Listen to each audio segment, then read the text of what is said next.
Okay, let's see what we can do here with a A7 folding card. It's 5 by 7, so it's 5 by 7 after being folded, so anyway, I bought this paper at Kelly Paper and it was on special. There's, I don't know how many are in here, 10 or 15, it doesn't say. You think they would. I don't know, maybe it was, oh, 25 for $6.50 or $6.48 maybe, or something like that. Basically $6.50.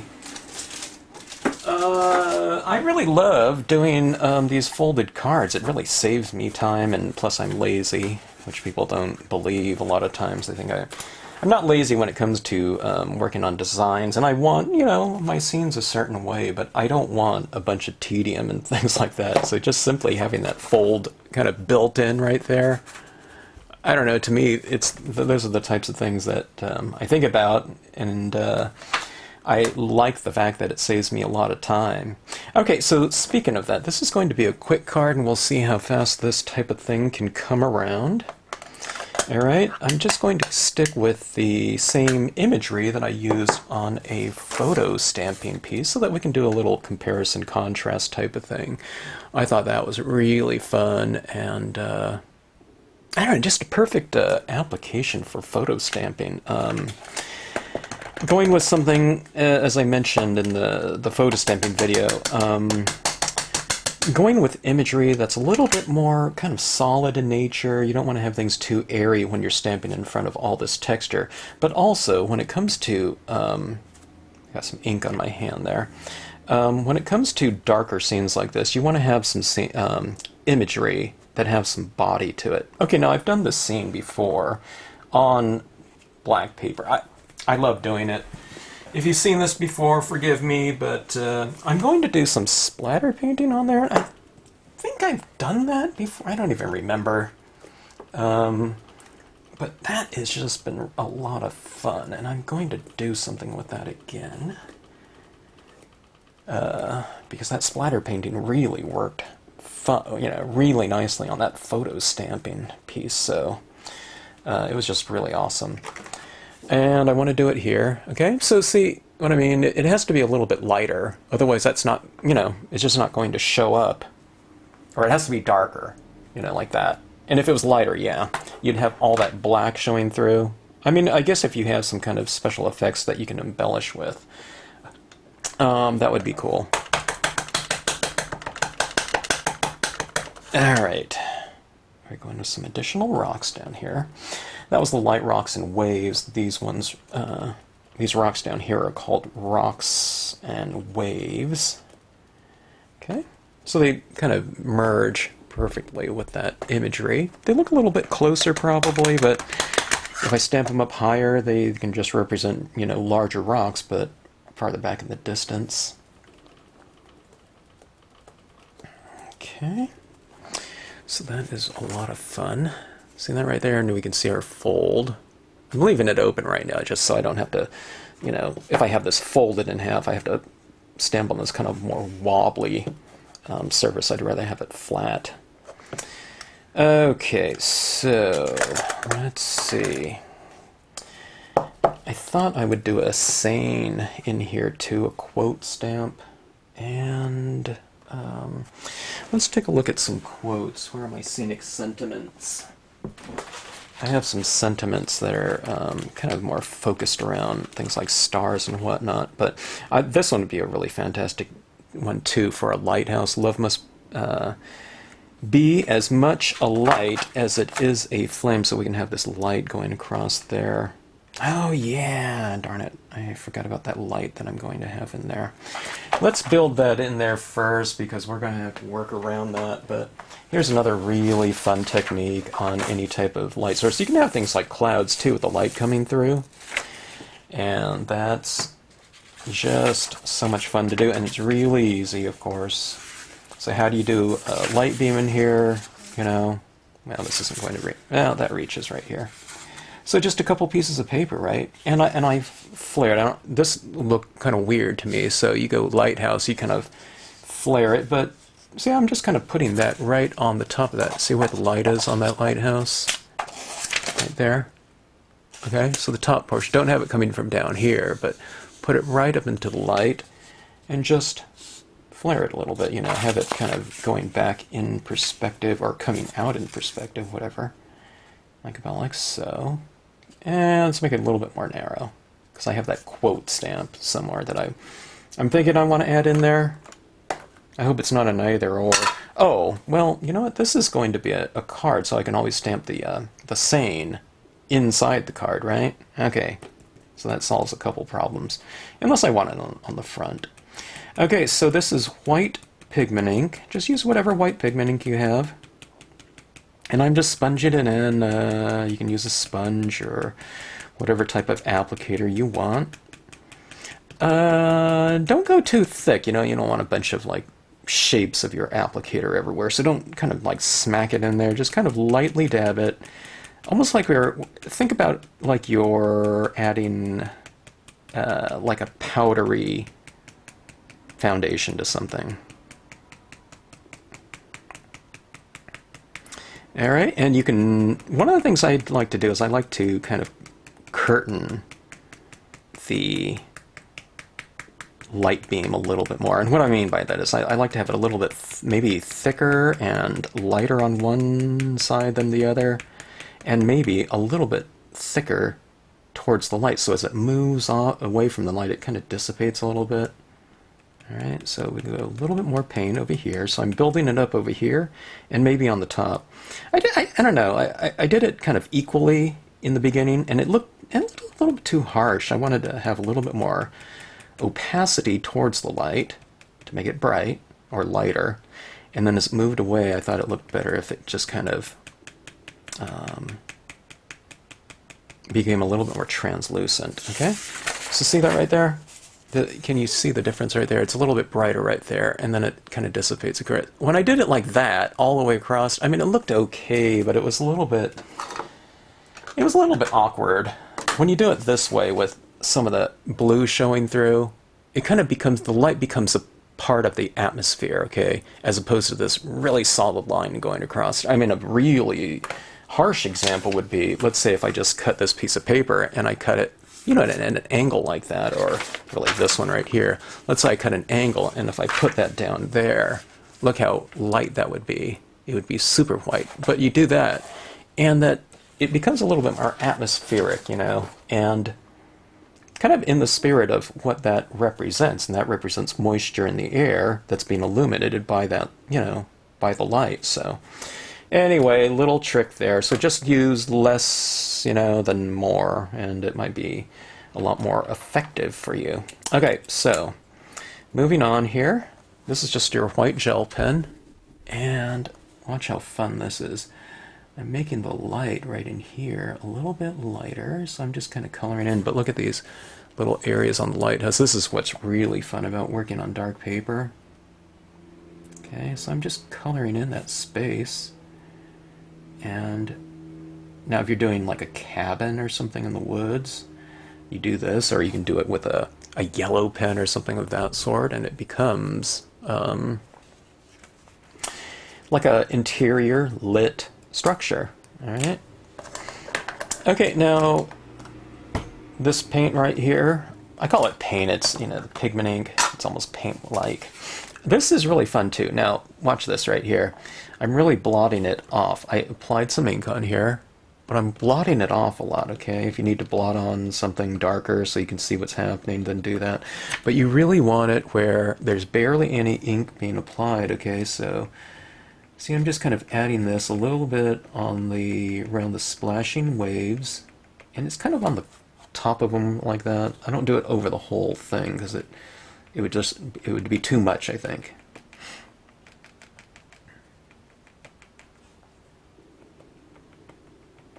So what this can be, is it kind of, I don't know, might be a moon or something like that, or it could just be a little bit of this light from the lighthouse, from the beam, is illuminating these crashing waves, you know, the crashing waves and the churning water down there. It represents all that moisture, and something like that becomes very reflective. All right, I forget what it is. It's like snow and, I mean, something like foaming sea mist and water. That would be something that would be very reflective. Alright, so adding this down like so. So it's not very much. You have to kind of really lightly dab, but it's really more a matter of just taking off a lot of that pigment ink before you apply it on here. Otherwise it goes on in blobs, of course, because it's just so thick and it's really like paint. Alright, so just kind of going like that. It looks kind of weird right now, I know. But we're going to be adding something to this, okay? Alright, Dr. Martin's Bleed Proof White. There are other types of watercolors and inks out there, and I don't remember the names of the ones that someone has mentioned before.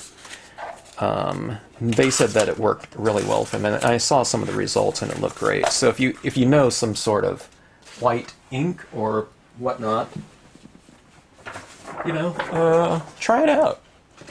And if you like it, and if it didn't work quite as well as you'd like to, maybe think about a bottle of the Dr. Martens. Back in the day, it was like $5 or something like that. And I don't think I'd pay 10 or something like that, but it's probably up to, I don't know, $6 or $7 now. When I say back when, I don't know, I got some of it. Now, this bottle's a little bit more recent, but my previous bottle, I was working on that thing for like 20 years. It dries out, but then, you know, it comes around again. Okay, so we have that, like so.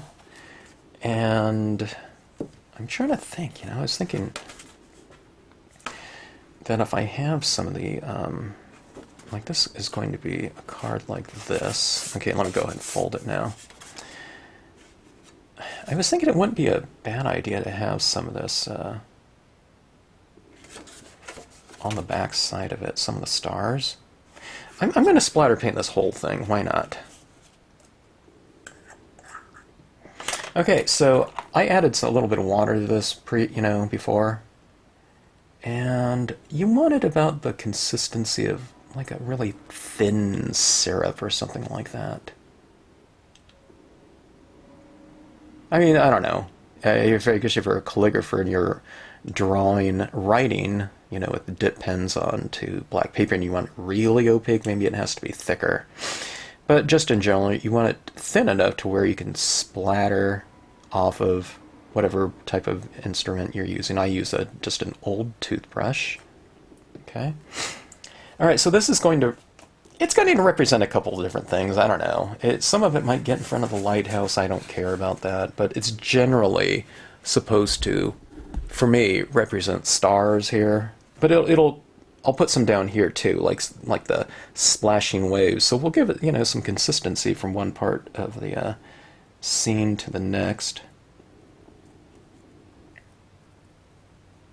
Maybe if I can control it enough, maybe I can make it look like the Milky Way, but I don't know if I have control like that. Now, I could mask that lighthouse out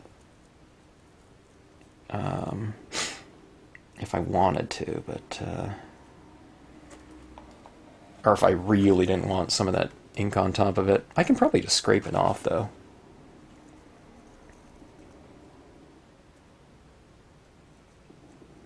Boy, look at that. Isn't that fun? Doesn't that look like the sky? I mean, I can do that with a white gel pen, but, you know, it would take me forever. And you don't get quite the variation and randomness. Okay, so down here,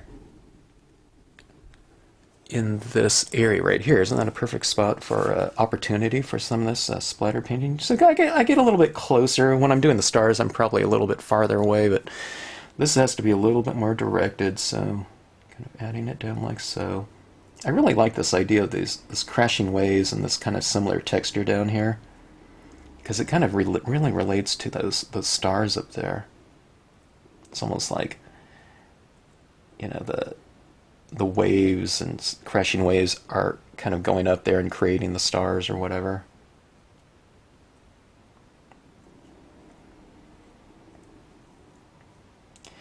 This is one of those things. I have to make sure that I don't do too much. It's not precarious or something like that. Like, oh my gosh, I added way too much. You know, if you just kind of flick it a little bit at a time. I don't want to take this brush and go rant like that and just, you know, it just splatters out. Unless I really know what I'm doing and have a lot of control over it. I don't. So I'm kind of a little bit more careful, or I don't know, specific about my, I don't know, whatever splatter painting technique, I guess. Okay, so let me remove some of these little splashes up here if I can. Maybe I can't. On glossy paper, they just buff right off. They come right off. But on the matte paper, I can see, they're sticking a little bit more. All right, so that being said, this is just an alcohol pen. And going in here and coloring those little black dots out like that with the... I'm not going to do it where there's some little black white dots in that, but I don't know. That took me like 5 seconds to color the, you know, out a couple dots. That's a lot faster than masking off this whole thing, putting it down there and doing that splatter painting around there. So little time-saving types of things like that, and it makes the process more fun for me. Unless it's just, you know, you feel like really nervous, like, oh my gosh, I don't want to get any of that splatter painting on that, and it, you know, makes you nervous about it, or kind of, you know, makes it less fun for you, then by all means, it's easy enough to mask off too. It only takes a couple more seconds. Okay, so what are we going to do here in terms of the... I think that could be right on there. Boy. Now this is what's hard to tell. If I stamp that in white right over that light, is that white going to be... I can make that quote a part of that saying in there. Oh, okay, so this is part of the process too. Sometimes I take my scenic sentiment imagery and I kind of work it around the image, or sometimes I'll read an image and I'll think of some scene that I can do around the theme of the quote itself. So there was another one about the stars being the forget-me-nots of the universe or something. I mean, we can do something really easy too, like something like star, silence, you know. I don't know how silent that would be. Lie on your back and look at the stars, that would be perfect for one of those scenes that I did fairly recently with the trees, kind of going back into perspective, if you've watched any of those, or if you've seen any of those ones. Alright, where is this quote stamp? Alright. Now this is reverse, of course, but I can do this by size right here. Or this would be perfect up here too. Or as a quote in here.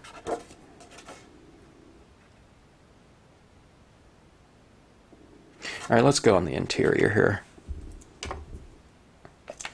These folded cards really are really quick, aren't they?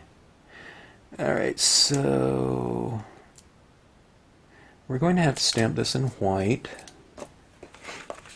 And when you do it in white,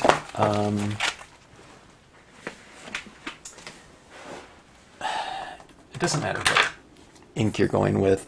Maybe if you emboss it or something like that, then sure. But it's not going to be quite as opaque as maybe we hope for sometimes, but then again, I don't mind some of that color showing through. Again, the text might become kind of a little bit more a part of the piece. Okay, so I'm going with a brilliance, because brilliance, I don't know. I think that it's a little bit more opaque than, you know, some of the other white pigment inks, like this right here. Brilliance is just known to dry really fast on glossy cardstock too, and that's what I'm working on a lot. But I think it's also more opaque because of that drying type of factor. You know, the other pigment inks don't dry as fast because you want to be able to emboss with them and whatnot. Okay, so that would be closer to what it's going to look like. It's, I don't know, it's like a 50% gray, isn't it? Okay, so I'm just testing it right there. And again, that stands out a little bit more because it's on black, so on here it might not stand out quite as much, but, you know, maybe it kind of incorporates in with the piece a little bit more. Who knows? All right, now, for me, I don't know. I just stamp it out. I don't do, like, a lot of careful positioning. Not that that's a bad thing, but again, this is just really fast for me. And if it comes in a little bit crooked, I don't worry about that, because I think I'm going to splatter paint the inside of this as well. All right, so that's close-up for me. Silently, one by one, in the infinite meadows of heaven, blossomed the lovely stars, the forget-me-nots of the angels. Isn't that fun? And I think that goes thematically with this piece right here. Look at that. Okay. All right, so this is going back to like childhood, you know, like a splatter painted stars or something like that. I think it was like kindergarten or something like that. We did something like that. Or first grade, I don't know. Okay, so I'm kind of getting this to drip off a little bit. I don't want to go like this, and then go like this, and it just drips off a big blob down there. If it did, it'd have to be like a planet or something like that, maybe. All right, so here we go.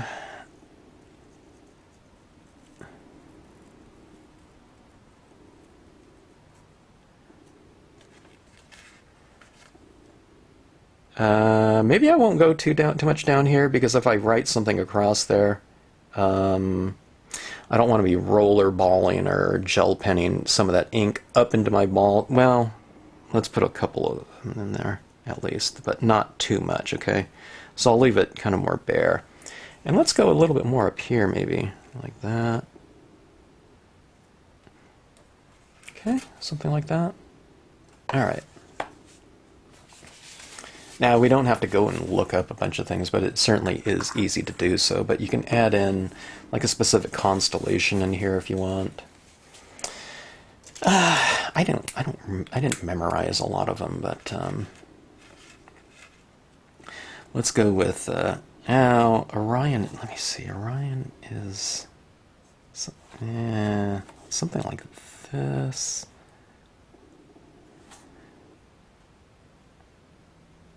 If you're an astronomer, don't hammer me. It's okay. It's something like that, you know. Orion. There's Orion's belt. I didn't make it wide enough, but let's go a little bit larger on a couple of these stars for the this constellation. It's all out of proportion, but anyway, you would never know that I was doing that unless I mentioned it anyway. Well, I know a couple of you might, but... Alright, so, and oops, I just smeared a bunch of those stars in there, no problem. So not all these were dry. Let me go with a larger dot right here. There we go. Alright. It's Orion from the other side of the universe now. Alright, so, see that? And let's keep this kind of in theme. So what you do is you take this and your pigment ink again, okay? And it's all about kind of continuity, because we're talking about a card here, so you keep the continuity going from the front of the card to the interior as well, right? With kind of visual themes and whatever, techniques, colors, whatever. And I will go in here around, you know, this constellation doesn't look like this when you go outside, but just to, you know, kind of keep the theme going. I'll just kind of make some of these stars glow a little bit. Look at that constellation up there now. So those glowing stars like that. And, I mean, if you want to get real specific, you can hit, you know, some other areas down here with the, like a white gel pen or something like that. But let's take it right here, too. So we got a lot of splashing waves down here. Let's do something here. Let's... like the Big Dipper would be cool or something like that. But let's just keep it random. are varied. Okay, so I'm adding in some larger stars, and I'm just kind of drawing them in. You don't go like hammer it down or something like that harder. And I'll put a star in the beam too, why not? Okay, so go like that. It's really a dark night out, maybe. And we will take our very dry pigment ink on here and put a few little taps over a couple of these larger stars to make them appear as though they're glowing.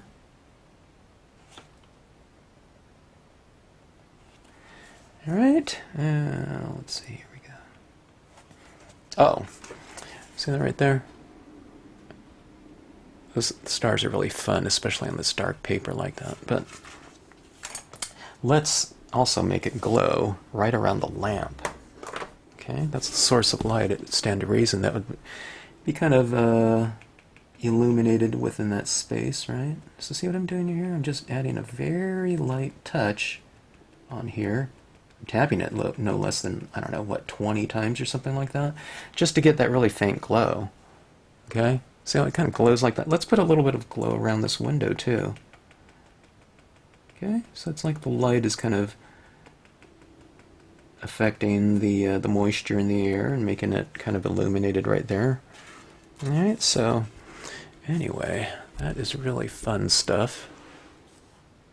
Any excuse to splatter paint something. So here, anyways, this is the way someone would kind of experience the card that you give to them.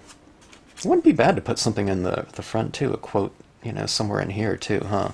So anyways, they're experiencing it like this, and you know, the back of the card has some stars in there, and then they open the card, and then here you have this kind of this formatting in here.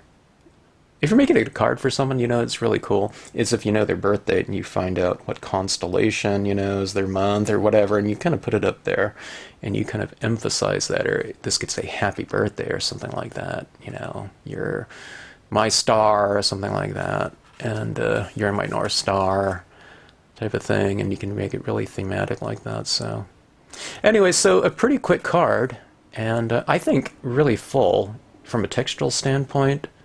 This is certainly from a thematic standpoint too.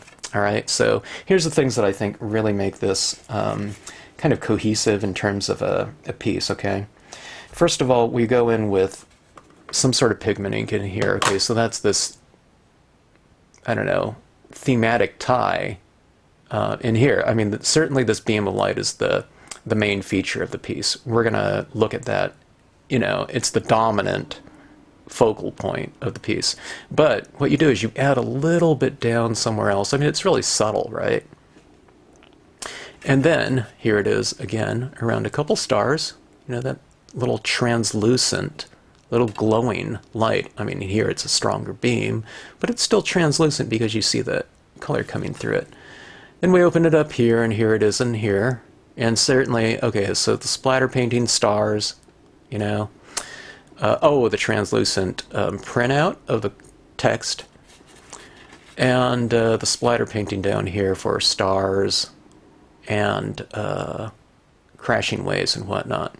But again, the gel pen 2 has been utilized in here for light, and then putting a little bit of that pigment ink around in those areas. So from a textural standpoint, we're talking about a lot of soft touches in here. There's sharp in terms of very crisp impressions and splatter painting little dots in there. Then you have that contrast with kind of a softer application of white throughout the piece. I didn't add any in here, but you know, when you go in here, so I mean, it makes for a really cohesive thing. It's a simple thing, and I don't know, I think very effective. And when you're starting off on a dark piece of paper like this, it, I don't know, it kind of lends itself to certain types of approaches with certain types of media, in this case putting light on dark, kind of reverse marks, going back into it, revealing light within the dark space. So a couple little points. I did those Versafine images. I find the Versafine going on a matte. This isn't too textured of a paper, but a little bit. Just stands out a little bit more. And the pigment ink on a matte Slightly textured paper dries very quickly, so I don't think I have a bunch of black all over my hand, kind of going in here and touching that, so that dries really quickly on here. So it's a good way to go if you have Versafine. If you're going on matte paper with, a lot of solid imageries, that you want to really stand out against that fairly dark background, if you're going with black, just make sure that your black is fairly juicy, so that it goes down and it stands out. You get a really good solid impression against a dark background like that. And again, like I said, the kind of the more solid imagery is an easy way to go because it stands out against that black, whereas if something was kind of more outliney,